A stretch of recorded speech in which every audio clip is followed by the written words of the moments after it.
Hi everyone, welcome back to my mini vlog. ಬನ್ನಿ, ಇವತ್ತು ನಾವು ರೆಡಿಯಾಗಿ ಎಲ್ಲಿ ಹೋಗ್ತಿದ್ದೀವಿ ಅಂತ ಯೋಚನೆ ಮಾಡ್ತಿದ್ದೀರಾ. ಮುಂದೆ ನಿಮಗೆ ಗೊತ್ತಾಗುತ್ತೆ ನಾವು ಎಲ್ಲಿ ಹೋಗ್ತಿದ್ದೀವಿ ಅಂತ ಹೇಳ್ಬಿಟ್ಟು. ಇವರಿಬ್ಬರು ನೋಡಿ ರೆಡಿ ಆಗಿಬಿಟ್ಟು ಯಾವ ಥರ ಒಬ್ರಿಗೊಬ್ರು ಕಾಂಪ್ಲಿಮೆಂಟ್ ಮಾಡ್ಕೋತಿದ್ದಾರೆ ಅಂತ ಹೇಳ್ಬಿಟ್ಟು. ನನ್ನ ಚಿಕ್ಕ ಮಗಳಾದರೆ now it is they she is becoming very modelling character. So ತುಂಬಾ ಕ್ಯೂಟಾಗಿ ಕಾಣಿಸ್ತಿದ್ರು ಇಬ್ಬರು ಕೂಡ ರೆಡಿ ಆದಮೇಲೆ. ಸೊ ನಾನು ಆಟೋ ಬುಕ್ ಮಾಡಿಕೊಂಡು ನಾನು ಹೊರಟಿದ್ದು ಶೋರೂಮ್ ಕಡೆ. Yes guys, we are purchasing new car from showroom.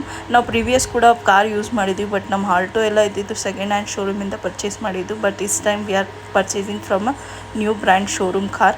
So very happy that manifest ಮಾಡಬೇಕು. ಮ್ಯಾನಿಫೆಸ್ಟ್ ಮಾಡಿದ್ರೇ ಇದೆಲ್ಲ ವಿತಿನ್ ಎ ವೀಕ್ಸಲ್ಲಿ ನಾವು ಪ್ಲ್ಯಾನ್ ಮಾಡಿ ಈ ಕಾರ್ನ ಪರ್ಚೇಸ್ ಮಾಡಿದ್ದು. So happy that we have purchased A new car. ಮತ್ತು ಶೋರೂಮಲ್ಲಿ ಎಲ್ಲನೂ ಫಾರ್ಮಾಲಿಟೀಸ್ ಕಂಪ್ಲೀಟ್ ಮಾಡಿಕೊಂಡು ಕಾರ್ ಡೆಲಿವರಿ ತೊಗೊಂಡು ನಾವು ಹೊರಟಿದ್ದು ಊರ ಕಡೆ. ಯಾಕಂದರೆ ಊರಲ್ಲಿ ದರ್ಗಾಗೆ ಹೋಗಬೇಕಿತ್ತು. ಫಸ್ಟ್ ಕಾರ್ ತೊಗೊಂಡಿದ್ದೀವಿ. ಸೊ ಅದಕ್ಕೆ ಪೂಜೆ ಎಲ್ಲ ಮುಗಿಸ್ಕೊಂಡು ಮತ್ತೆ ನಾವು ಅಲ್ಲೇ ಒನ್ ಡೇ ನಮ್ಮ ಅತ್ತೆ ಮನೆಯಲ್ಲಿ ಸ್ಟೇ ಆಗಿಬಿಟ್ಟು ನೆಕ್ಸ್ಟ್ ಡೇ ನಾವು ಹೋಗಬೇಕಿದ್ದು ನನ್ನ ನಾದಿನಿ ಮನೆ ಕಡೆ.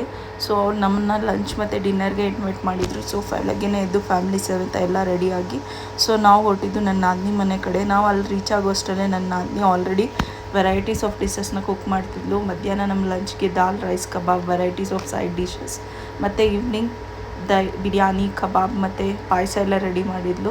ತುಂಬಾ ಖುಷಿ ಆಯಿತು. ಅವ್ರು ನಮಗೆ ತುಂಬ ಚೆನ್ನಾಗಿ ಟ್ರೀಟ್ ಮಾಡ್ತಾರೆ ಗೈಸ್. ನಿಮಗೆ ಈ ವಿಡಿಯೋ ಇಷ್ಟ ಆದರೆ like, share and subscribe. Thank you for watching and keep support.